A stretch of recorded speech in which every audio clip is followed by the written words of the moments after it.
ప్రియమైన శిష్యుని చూసి నీ తల్లి ఇదిగో, అమ్మ ఇదిగో నీ కుమారుడు అనేమో యోహాను గారిని చూపించినట్టుగాను, అంతేకాదు ఇదిగో నీ తల్లి అని చెప్పేసి యోహాను గారికి అప్పచెప్పినట్టుగాను ఇక్కడ దేవుని వాక్యం సెలవిస్తాను. ప్రియమైనటువంటి వారులారా, అంటే తల్లి ఎడల ఎంత శ్రద్ధ కలిగి ఉన్నాడు. ప్రియమైన బిడ్డలారా, మరి దేవుని నమ్ముకుంటున్నారు. మరి దేవుని నమ్ముకొని ప్రార్థన చేసుకోవటం, వాక్యం చదువుకోవటం, దేవుళ్ళని పొందుకోవటం, జీవితంలో పైకి వెళ్ళటం ఓకే, మంచిదే అన్నిని కూడా మనం. కానీ ఒక స్థితికి వచ్చినప్పుడు తల్లిని మరవకూడదు, తల్లిదండ్రులను మరవకూడదు. నీ జన్మనిచ్చి నిన్ను ఇంతటి వరకు పెంచి నిన్ను ఇంతటి వాళ్ళని చేసి ఎన్ని కష్టాలు పడి వాళ్ళు, నిజంగా తల్లి అయితే చాలా కష్టపడి 9 నెలలు మోసి, కానీ మరి పెంచడం చాలా కష్టం. ఎన్నోసార్లు వాళ్ళకి నిద్ర ఉండదు. తండ్రి కూడా ఎంతో చెమట వచ్చి తన కష్టాన్ని, మరి నాకంటే నా పిల్లలు పై స్థానంలో ఉండాలి, నాకంటే చాలా మంచి పనులు చేసుకునే వాళ్ళని చూస్తామని మేము అమ్మ రెక్కలు ముక్కలు చేసుకుంటున్నాం. మా ఇంట్లో పనులు చేసుకుని చాలా కష్టపడి మా పిల్లలు ఇలా ఉండకూడదమ్మా, అందుకే చదివిస్తున్నానమ్మా కష్టపడి, వాళ్ళు రేపు ఉద్యోగం చేసుకోవాలమ్మా, ఏదైనా చక్కగా బతకాలమ్మా. ఎప్పుడు కూడా తండ్రి తన కుమారుడు పైన, తనకన్నా పైన ఉండాలని కోరుకుంటాడు ప్రతి తండ్రి. నిజమైన తండ్రి హృదయం అలాగా ఉంటుంది. తల్లి కూడా ఎంత కష్టపడి బిడ్డలను పెంచుతుందన్నమాట. ప్రేమేంటంటే వారు అటువంటి తల్లిదండ్రులను మీ పెద్దవారు అయిపోయిన తర్వాత మీరు శ్రద్ధ కలిగి ఉండాలి. వాళ్ళు పెద్దవాళ్ళే వృద్ధాప్యం వచ్చి వాళ్ళ పనులు వాళ్ళు చేసుకోలేని పరిస్థితిలో మరి ఉన్నప్పుడు, వారికి నెమ్మది లేకుండా ఉన్నప్పుడు బిడ్డలు చాలా ఆదరణగా ఉండాలి, రెస్పాన్సిబిలిటీ తీసుకోవాలి, బాధ్యత, ప్రేమ కలిగి ఉండాలి. ముందు ప్రేమ కలిగి ఉండాలి. నిజమైన దేవుని బిడ్డలుగా మనం బాధ్యత కలిగి ఉండాలి. ఇది నాలో చూస్తే పిల్లలు చాలా బాధ్యతారహితంగా ఉంటున్నారు. చాలా బాధేస్తుంది ఒక్కోసారి. ఎంతో కష్టపడి పెంచుకుని మరి వాళ్ళు కష్టపడి వాళ్ళు తినకపోయినా, వాళ్ళు నిద్రపోయినా పోకుండా రాత్రులు నిద్ర కాసుకుని పిల్లల్ని పెంచుకుని మరి ఇంత చేసి అవన్నీ మర్చిపోతారు. ఇప్పుడు పెద్దోళ్ళు అయిన తర్వాత పిల్లలు చాలా ఉన్నతమైన స్థితికి వెళ్ళిన తర్వాత తల్లిదండ్రి అంటే లెక్క ఉంటలా, బాధ్యత ఉంటలా. ఏమంటే వాళ్ళ దేవుని బిడ్డలుగా లోకస్తుల్లాగా ఉండకూడదు. యేసుక్రీస్తు ప్రభు మనకు మాదిరిగా ఉన్నారు. మన తల్లిని, మన తండ్రిని మనం సన్మానించాలి. దేవుని వాక్యం ఏమైనా సెలవిస్తుందో చూడండి. తల్లిని తండ్రిని సన్మానించాలి. తల్లిని తండ్రిని మనం సన్మానించాలని నిర్గమాకాండం 20వ అధ్యాయం 12వ వచనం చూడండి. అది ఆజ్ఞల్లో కూడా మనకి అది ఎంత స్పష్టంగా తెలియజేస్తుందో చూడండి. నీ దేవుడైన యెహోవా నీకు అనుగ్రహించే దేశంలో నీవు దీర్ఘాయుష్మంతుడు వగునట్లు నీ తండ్రిని నీ తల్లిని సన్మానించుము. తండ్రి అని యెహోవా దేవుడు మోషే గారికి ఆజ్ఞలు రాసి పలకలు ఇచ్చి పంపించినప్పుడు, పైన ఆజ్ఞలు రాసి ఇచ్చి పంపినప్పుడు ఆజ్ఞలలో ఒకటి నువ్వు దీర్ఘాయుష్మంతుడు వగునట్లు నీ తల్లిని తండ్రిని సన్మానించు. సన్మానం అంటే అంత గొప్పగా సన్మానం. ఎవరికైనా మనం సన్మానం చేస్తాం, ఎట్లా చేస్తాం? మరి ఆ చైర్స్ ఏర్పాటు చేసి, శాలువాలు కప్పి, బొకేలు ఇచ్చి, మెమంటోలు ఇచ్చి, మరి సహాయం ఇచ్చి, భోజనాలు పెట్టి, కొత్త వస్త్రాలు ఇచ్చి, ఎంతో ఇంకా సన్మానం, గొప్పతనం, గొప్ప చేయటం అన్నమాట. అంటే ఇక్కడ లిటరల్గా సన్మానం చేయటం అంటే నీ తల్లిని అంత గౌరవంగా చూసుకో అని అర్థం.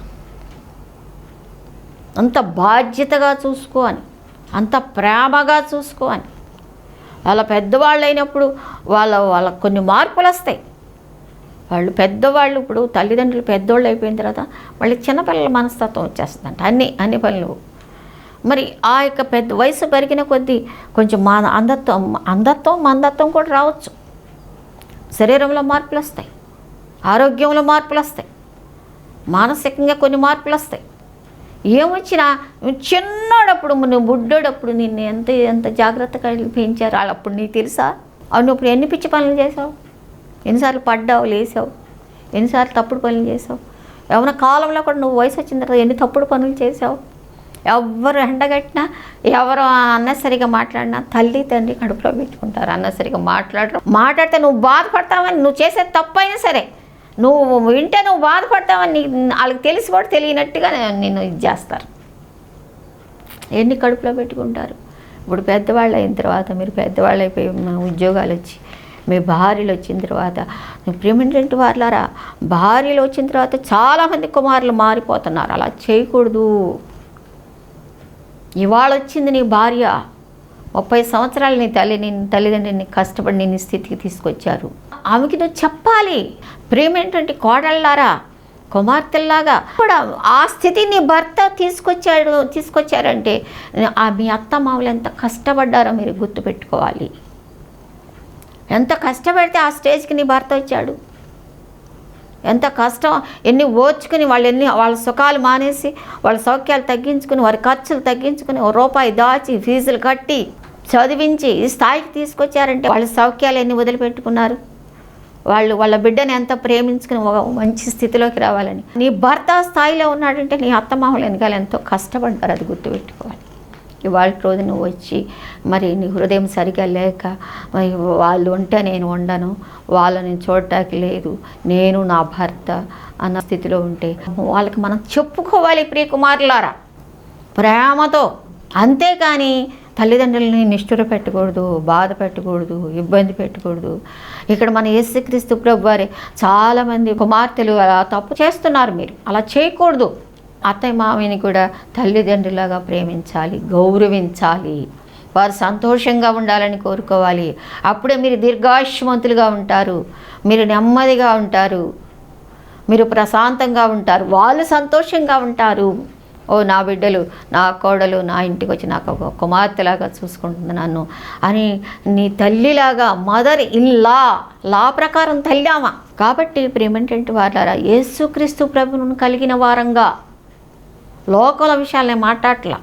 లోకం ఎలాగా ఉంటుంది, వాళ్ళకి దేవుడు భయం లేదు, అవన్నీ లేవు. దేవుని విషయాలు మన యేసు ప్రభు వారు మనకు చెప్తున్న మాటలు ఏంటంటే, అమ్మ ఇదిగో నీ కుమారుడు ఇడుగో అంటే ఒక బాధ్యత, ఒక రెస్పాన్సిబిలిటీ అప్పు చెప్తున్నాడు పక్కన. నేను వెళ్ళిపోతున్నాను, నేను చచ్చిపోతున్నా కదా, నేనేం చేయను, నేను ఎంత కార్యం చేస్తున్నాను, ప్రజల కోసం ప్రాణమే పెడుతున్నానుగా, అమ్మ గురించి ఏంటి అనుకోవట్లా. నేను పెద్ద ఆఫీసర్, నేను కలెక్టర్ని కదా, ఈ జిల్లా అంతటికి అధికారిని, నాకు చాలా పని ఉంది అని అనుకోకూడదు. అది నేను చెప్పేది. దేవుడు మనల్ని హెచ్చరిస్తూ ఉన్నాడు, అమ్మ నాన్న తల్లిదండ్రులను మీరు గౌరవంగా ప్రేమగా చూసుకోండి. వారు ఏ స్థితిలో ఉన్న చాలామంది ఫారెన్ వెళ్ళిపోయి బోర్డు సంపాదిస్తూ వాళ్ళని వృద్ధాశ్రమంలో పడేసి, అక్కడ పడేసి ఇక్కడ పడేసేసి చాలా బాధేస్తుంది, వాళ్ళు ఎన్ని కష్టాలు పడి. కాబట్టి అలాంటి స్థితిలో ఉండకండి ప్రియమేంటంటే వారులారా, ప్రియ బిడ్డలారా, యేసుక్రీస్తు రక్తంలో సిలువకు దగ్గరగా వెళ్తూ ఉన్నాం మనం ఇప్పుడు. మరి దేవుని వాక్యపు వెలుగులో మన జీవితాలను పరిశీలన చేసుకోండి. మరి ఎందుకంటే ఎక్కడ తప్పిపోతున్నారో, మరి వాళ్ళకి ఇప్పుడు కావాల్సింది డబ్బు ఇదే కాదు, మీ డబ్బు కాదు, మీరు 10,000 పంపించేసి ఆ చేతులు తుడుచుకోవడం కాదు, వాళ్ళకి మీ ప్రేమ కావాలి. మరి మీ డబ్బులు ఇచ్చేసి మీరు ఎక్కడన్నా మరి హాస్టల్లో పడేయచ్చుగా, మరి వాళ్ళు అలా పడేలా వాళ్ళ దగ్గర పెట్టుకుని పెంచారు మిమ్మల్ని, ప్రేమ కలిగి ఉండాలని. ఇంట్లో కుటుంబ బంధాలు నేర్చుకోవాలి. మా విజయకుమార్ గారు ఎప్పుడు అనేవారు, మా పిల్లల ముగ్గురు మా దగ్గరే పెంచుకునేవాళ్ళం. ఎన్ని కష్టాలు పడ్డా సరే, విశ్వాస జీవితంలో, సేవా జీవితంలో ఎన్నో మేము పడిన కష్టం అంటూ లేదు. ఆయన హాస్టల్ అయితే అసలు ఇష్టపడేవారు కాదు. వద్దమ్మా, మన దగ్గరే బతకాలి, పిల్లలు మన దగ్గరే పెరగాలి, కుటుంబం ఇక్కడే పెరిగితే అనేక విషయాలు నేర్చుకుంటారు. ఇంట్లో అమ్మ నాన్న మరి పిల్లలు మరి కుటుంబం బంధాలు నేర్చుకుంటారు. ఇంట్లోనే ఉండాలి పిల్లలు. మా జాన్ విజయ్ని పెద్దవాడయ్యి ఎంఏ అయిపోయిన తర్వాత ఎంటీహెచ్కి మేము బెంగళూరు పంపించాం, బైబిల్ కాలేజ్కి. ఐజక్ విజయ్ని కూడా అంతే, ఎంటీహెచ్కి మేము బెంగళూరు పంపించాం. పాలైతే అసలు బయటికి వెళ్ళాలి ఇంతవరకు, ఇంట్లోనే. డబ్బు కాదు మనకు, బంధాలు ప్రేమలు కలిగి ఉండాలి. దేవుని సమాధానం మనకు కలిగి ఉండాలి, దేవుని సంతోషం మనకు కలిగి ఉండాలి. ఇంట్లో కూడా దేవుని బిడ్డలారా, మరి చర్చిలో కూడా, సంఘం కూడా, మిమ్మల్ని కానీ పెంచినటువంటి మీ తల్లిదండ్రులు, ఆత్మీయ తల్లిదండ్రులు, మీరు వారిని గుర్తుపెట్టుకోవాలి, వారిని శ్రద్ధ కలిగి ఉండాలి.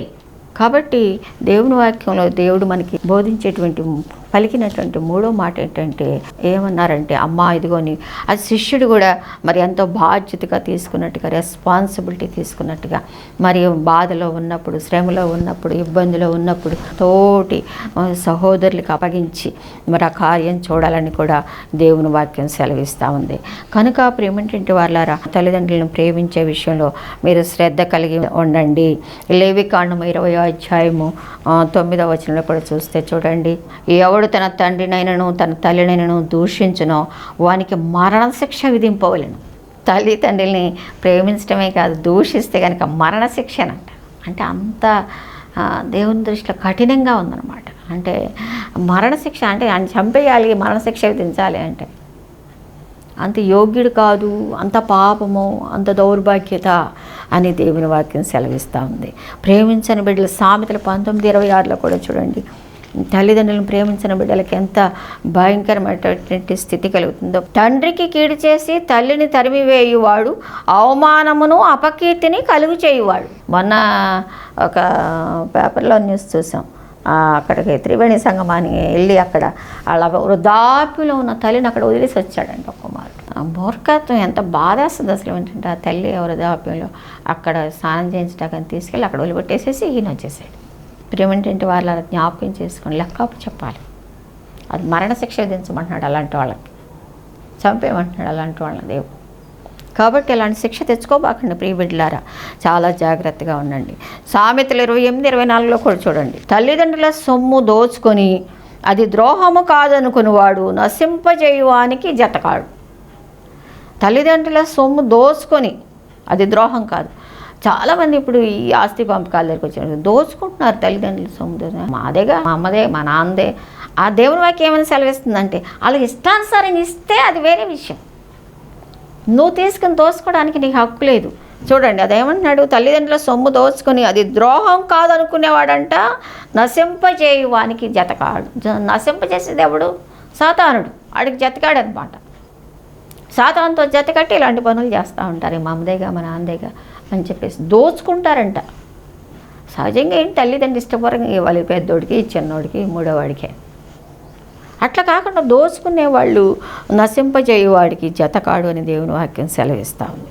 కాబట్టి అలా చేయకండి. అలా చేసి పెద్ద వయసులో తల్లిదండ్రులకి మరి బాధలు పెట్టకండి, మా కన్నీరు పెట్టించకండి. మరి దేవుని వాక్యానుసారంగా వాళ్ళని చక్కగా చూసుకున్నప్పుడు మిమ్మల్ని మీ బిడ్డలను ఆశీర్వదించేవాడిగా ఉంటాడు. అంతేకాదు వారు కూడా ఎంతో సమాధానంగా నెమ్మదితో జీవితాన్ని మరి సాగించినందుకు వాళ్ళు కూడా ఎంతో సంతోషంగా ఉంటారు. మా బిడ్డలు ఎంత మంచి నెమ్మది గల బిడ్డలు అయ్యారు, ఎంత మంచి బిడ్డలను మాకు ఇచ్చావు దేవా అని చెప్పేసి దేవుని స్తుతించేవారుగా ఉంటారు. అలా సంతోషంగా నెమ్మదిగా ఉండాలి అని మనం కోరుకోవాలి. కానీ మరి దేవుని బిడ్డలముగా మరి వాళ్ళని బాధ పెట్టేవారంగా, వారికి ఇబ్బంది కలుగు చేసేవారంగా, వారికి కష్టం కలుగు చేసేవారంగా ఉండకూడదు. ప్రియ బిడ్డలారా, జ్ఞాపకం చేసుకోండి. మీరు ఎవరైనా సరే, ఆడపిల్లైనా మగపిల్లలైనా తల్లిదండ్రులను గౌరవించాలి, వారిని పూజించాలి, వారిని జాగ్రత్తగా చూసుకోవాలి. అది మరి పెద్ద వయసులో ముఖ్యంగా జాగ్రత్తగా చూసుకోవాలి. అస్సలు మా అమ్మగారికి బాగుండేది కాదు, పెద్దవారు అయిపోయారు, చాలా తేడా వచ్చేసింది. మా తమ్ముడు మరదల దగ్గర ఉంటున్నారు మా అమ్మగారు. అయినా సరే నాకు ఎందుకో బాధ, అమ్మ దగ్గరికి వెళ్ళాలి. చిన్నప్పుడు అవన్నీ నాకు గుర్తొచ్చి ఆమె ఒక టీచర్గా చేసి ఒక భక్తి జీవితం చేసి అయ్యో ఈ స్టేజ్కి వచ్చేసింది అని నాకు వెళ్తే నాకు చాలా బాధ దుఃఖం వచ్చేసి ఇంకా ఆమె అంతా చాలా ఇదిగా ఉండేది అనమాట, నీట్గా చక్కగా టీచర్ గారు అనమాట, మంచిదిగా అలా ఉండేది. ఇప్పుడు చూసే పరిస్థితి నాకు చాలా బాధ వచ్చి అప్పుడు మాకు వాళ్ళకి ఒక ఊరు అయినప్పటికీ, విజయవాడ అయినప్పటికీ కొంచెం దూరంలో ఉంటారు. తమ్ముడు మరదల దగ్గర ఉన్నా సరే నేను విజయ్ కుమార్ గారిని అడిగి నేను 2 రోజులకి ఒకసారి 3 రోజులకి ఒకసారి ఆటో వేసుకుని వెళ్ళి ఒక రోజంతా ఆమెతో గడిపి వచ్చేదాన్ని అనమాట. కోరుకున్నట్టుగా చక్కసేపు కూర్చొని మాట్లాడి విషయాలు చెప్పి, దేవుని విషయాలే కాకుండా రక్షణ పొందారు, బాప్తిసం పొందారులే, అయినా ఇంకా దేవుని సన్నిహితంగా ఉండాలని దేవునితో మాట్లాడి దేవుని విషయాలు చెప్తూ మరి ఆమె కోరుకున్నట్టుగా దగ్గరగా సన్నిహితంగా కలిసి భోజనం చేసి మరి ఆమె కావాల్సినవి చేసి పెట్టించి మా వరదలతోని అట్లా ఏంటంటే మనకి ఏదో వేదనగా ఉండేదన్నమాట నాకు. ఏంటమ్మా ఈ సేవ ఎంత విస్తారంగా జరుగుతుంటే నువ్వు రోజుకోసారి 2 రోజులకోసారి అక్కడికి వెళ్ళిపోతావు నువ్వు అంటే, నేను వెళ్ళాలండి, నా మనసు బాగలేదు, అమ్మ దగ్గరికి వెళ్ళాలి, నేను అమ్మ దగ్గరికి వెళ్ళి ఉండాలి. ఒకసారి అయితే 15 రోజులు ఉండిపోయా అక్కడ.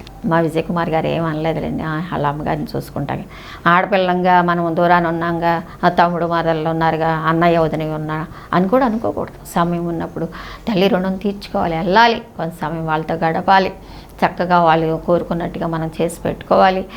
ఎందుకంటే తల్లిదండ్రులను సన్మానించమని దేవుడు సిలువలో కూడా అంత బాధలో కూడా చెప్పారు. కాబట్టి ప్రేమించేటి వాళ్ళారా, మీ తల్లిదండ్రులను ప్రేమించండి, గౌరవించండి. 4వ మాటగా దేవుని వాక్యంలో చూసినట్టే మత్తయి సువార్త 27వ అధ్యాయంలో చూసినట్టే 46వ వచనంలో చూడండి, ఇక్కడ ఏమని అంటున్నారు, యేసు ఏలీ ఏలీ లావా సబక్తాని అని బిగ్గరగా కేకవేసెను. ఆ మాటకు నా దేవా నన్ను ఎందుకు చేయి విడిచితివని అర్థం. అంటే ఇక్కడ ఆవేదన వాక్ అనమాట. ఆవేదనతో అక్కడ చాలా వరకు ఆయన బాగా శ్రమపడ్డారు. ఎన్నో విషయాలు 3 మాటలు మాట్లాడారు. 4వదిగా ఆవేదన పడుతూ దేవా తండ్రికి ప్రార్థన చేస్తున్నా, నా చెయ్యి ఎందుకు ఇచ్చావయ్యా, ఏలి ఏలి సబక్తాని అనే మాటకి అర్థం ఏంటంటే గొప్ప కేక, బిగ్గరగా కేక వేశారట.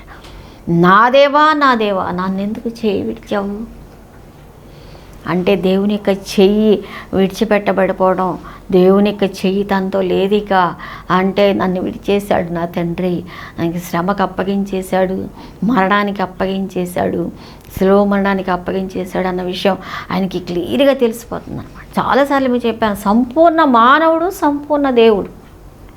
ఆయన సంపూర్ణ మానవుడు, సంపూర్ణ దేవుడు, సంపూర్ణ మానవుడు కాబట్టి అన్నీ తెలుస్తున్నాయి ఆయనకి. నొప్పి, బాధ, వేదన అన్నీ తెలుస్తున్నాయి. ఆ స్థితిలో ఎలా ఉంటాం ఒక్కసారి మనం పిక్చర్ ఆలోచించుకుందాం.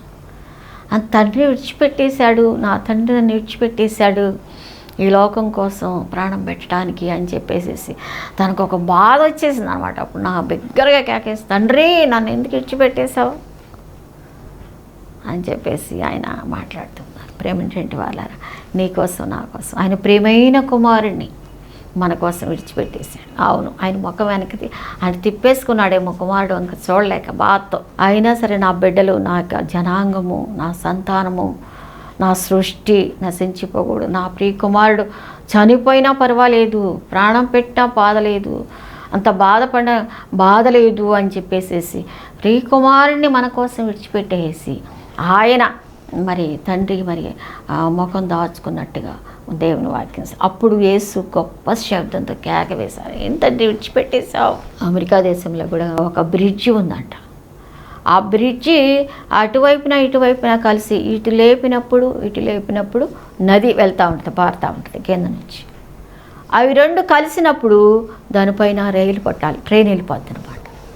అంత టెక్నాలజీ డెవలప్ అయిపోయింది కదా. 2 విధాలుగా పనికొచ్చేటట్టుగా ఆ కట్టడాన్ని కట్టారు. ఆ బ్రిడ్జి వేసే అతను తీసే అతను ఇందుకు ఉంటారు కదా ఇక్కడ. అతను తన కుమారుడు వచ్చాడంట ఒకరోజు.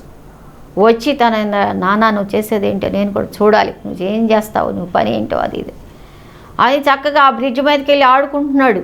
అటు ఇటు తిరుగుతున్నాడు, కేరింతలేస్తున్నాడు, పరిగెడుతున్నాడు, ఓ ఇదా అది ఇది అని చెప్పేసి. ఓ టైం అయిపోతుంది, నేను తొందరగా వచ్చే కుమారుడా, నేను ట్రైన్ వచ్చే టైం అవుతుంది, నేను ఈ రెండింటిని జాయింట్ చేసేసేయాలి, దీని మీద నుంచి మళ్ళీ ట్రైన్ వెళ్తుంది పట్టాల మీద నుంచి, కాబట్టి ఎక్కడున్నావు కుమారుడా వచ్చేసే అని పిలుస్తుంటే వాడు ఎక్కడో ఆడుతున్నాడు మూలన ఆ పట్ట. అలా మనం మెదలకుండా ఉంటే ట్రైన్ వచ్చేస్తుంది, నదిలో పడిపోతుంది. నదిలో మరి ఆ ట్రైన్లో ఎంతమంది ఉన్నారో కదా, 1000 మంది అన్నా ఉంటారు కదా, 1000 మంది చనిపోతారు. అయ్యో నా కుమారుడు ఒకవేళ బ్రిడ్జ్, అవును బ్రిడ్జి పట్టుకుని ఆడు చివరి ఏలాడుతున్నాడు. అయినా సరే కలిపేశాడు. టైం అయిపోయింది, తన టైం తను మరి బెల్లి కొట్టాలి, గేట్ వేసేయాలి, బ్రిడ్జ్ కలిపేసేయాలి. ప్రేమేంటంటే వాళ్ళారా, మరి ఆ పిల్లడి కోసం వెతుక్కుంటా కూర్చుంటే నదిలో పడిపోతుంది వచ్చేసి. కాబట్టి వాడు అక్కడే ఉన్నాడు, నదిలోకి జారి పడిపోయాడు పిల్లడు. ట్రైన్ వచ్చింది, వెళ్ళిపోయింది ఆమెడి దూరాన. తర్వాత చూస్తే పిల్లవాడు నదిలో వెళ్ళి. ప్రేమేంటంటే వాళ్ళారా, ఎంత వేదన కలుగుతుంది. అవును, ప్రియసోదరుడా మన కోసం తన ప్రియ కుమారుడిని జారి విడిచేశాడు, ఈ లోకానికి మరణానికి అప్పగించాడు తండ్రి అయిన దేవుడు. అప్పుడు కేకేస్తున్నాడు, తండ్రి నన్ను ఎందుకు చెయ్యి విడిచేశావు. అవును, నీ కోసం నా కోసం చెయ్యి విడిచేశాడు. ప్రియమిత్రమా, నువ్వు ఒకవేళ ఆ ఒక్కడిని రక్షించుకోవడానికి కాపాడుకోవడానికి తండ్రి ప్రయాసపడి ఉంటే నదిలో కొట్టుకుపోయేవాళ్ళేమో, ఆ ట్రైన్ కొట్టుకెళ్ళిపోయేదేమో, ఆ 1000 మంది వెళ్ళిపోయేవాళ్ళేమో. అలాగే మన యొక్క జనాంగము యొక్క సృష్టి దేవునికి వ్యతిరేకంగా ఉన్నటువంటి పాపంతో నిండుకున్నటువంటి నీవు నేను ఆ యొక్క పాప కోపంలో కొట్టుకొని వెళ్ళిపోకుండా ఆ ఒక్క ప్రియ కుమారుడిని ఇచ్చేసేసి మన కోసం ప్రాణం దానంగా ఇచ్చేసి శిలువ మరణానికి అప్పగించి విడుదల దయచేశారు. కాబట్టి ప్రియమైనటువంటి వాళ్ళారా, దేవుడు అలా ఆత్మనాదం చేస్తూ ఉన్నాడు.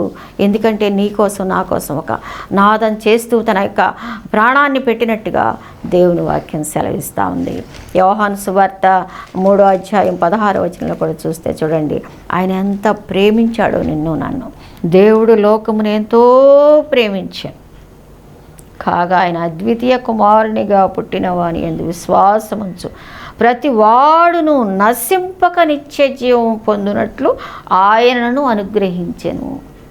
ఆయన ప్రేమ ఎంత గొప్పది అంటే ఎంతో ప్రేమించెను. దేవుడు లోకమును ఎంతో ప్రేమించి అంత మరణం పొందే అంత, ప్రియ కుమారుని ఇచ్చే అంత కాగా, అందుకే తన అద్వితీయ అంటే ఏకకుమారుడు, అద్వితీయం ఏకకుమారునిగా పుట్టిన వాని విశ్వాసముంచు ప్రతివాడు నశింపక నిత్య జీవం పొందినట్లు, ప్రతివాడు నశించక నిత్య జీవం పొందేటట్లు ఆయనను అనుగ్రహించారు.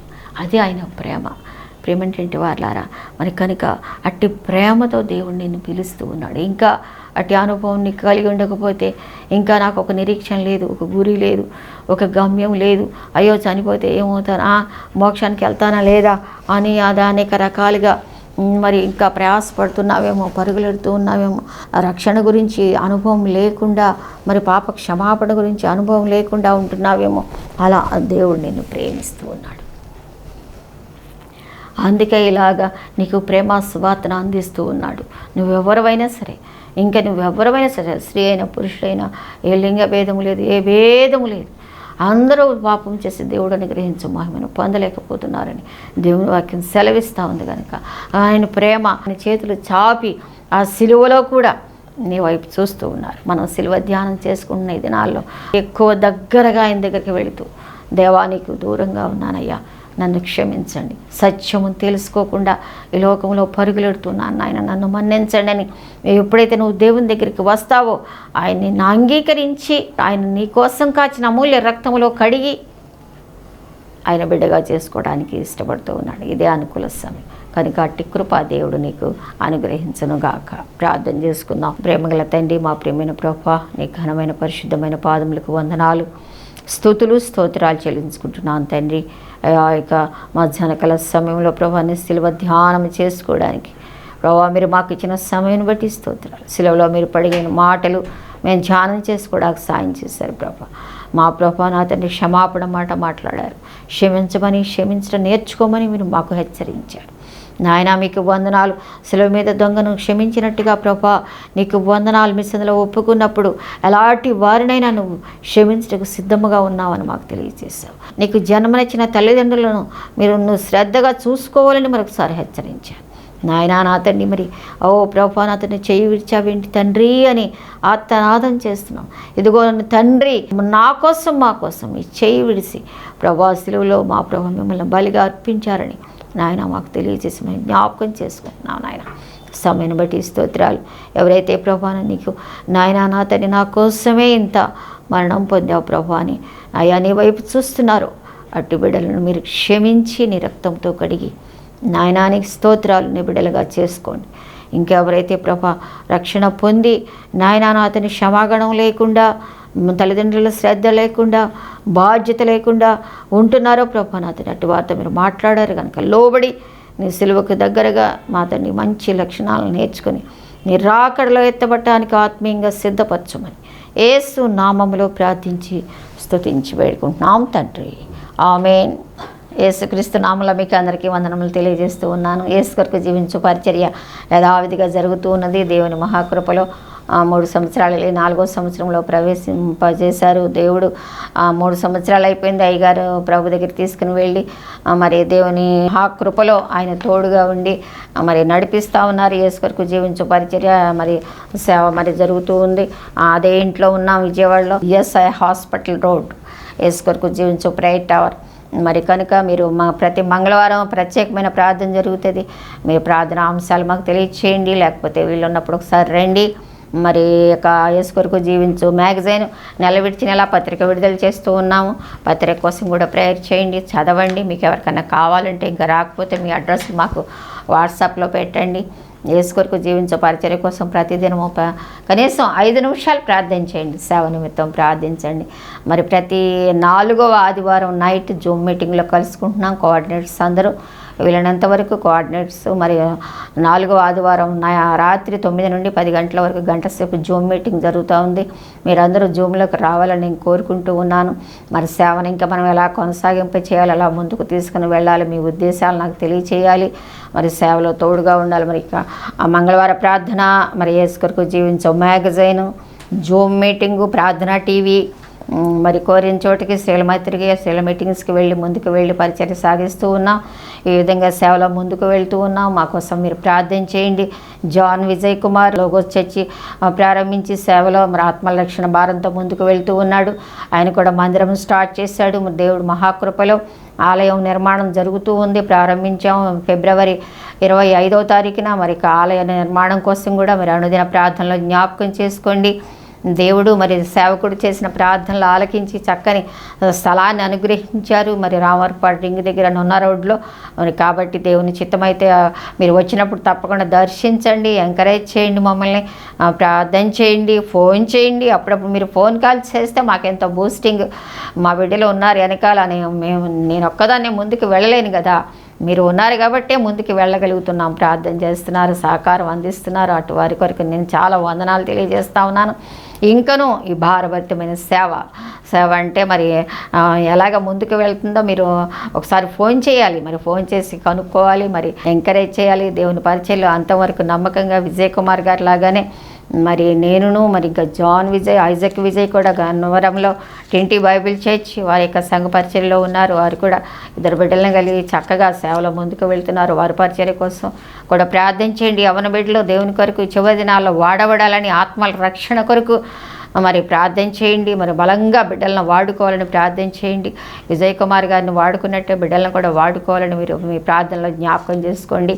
పాల్ విజయ్ కూడా బాగానే ఉన్నాడు, నా దగ్గరే ఉంటున్నాడు. ఆయన భవిష్యత్తు ఆయన కూడా చక్కగా దేవునిలో మరి ముందుకు వెళ్ళాలని మరి అనుదిన ప్రార్థనలో జ్ఞాపకం చేసుకోండి. ఇలాగా యేసు కొరకు జీవించే కుటుంబం కోసం మరి మీరు అనుదిన ప్రార్థనలో గుర్తు చేసుకోవాలని, జ్ఞాపకం చేసుకోవాలని, ప్రార్థించాలని మరి మీ సహకారం నాకెంతో అవసరమని నేను తెలియజేస్తూ ఉన్నాను. ప్రతిదీ మరి డబ్బుతో ముడిపడి ఉన్న ఈ దినాలలో ఫైనాన్షియల్గా చాలా మరి ఎంతో ఖర్చుతో కూడినటువంటి ఇక పరిచర్య. మరి మంత్లీ 80,000 వరకు ఖర్చు అవుతుంది. మరి దేవుని యొక్క నమ్మకత్వాన్ని బట్టి దేవునికి వందనాలు. మీరు కూడా పరిచర్యలో పాలిభాగస్తులుగా ఉండి మరి ముందుకు తీసుకుని వెళ్ళాలని కోరుకుంటూ ఈ చిన్న మాటలు ముగిస్తూ ఉన్నాను. థ్యాంక్ యూ అనండి.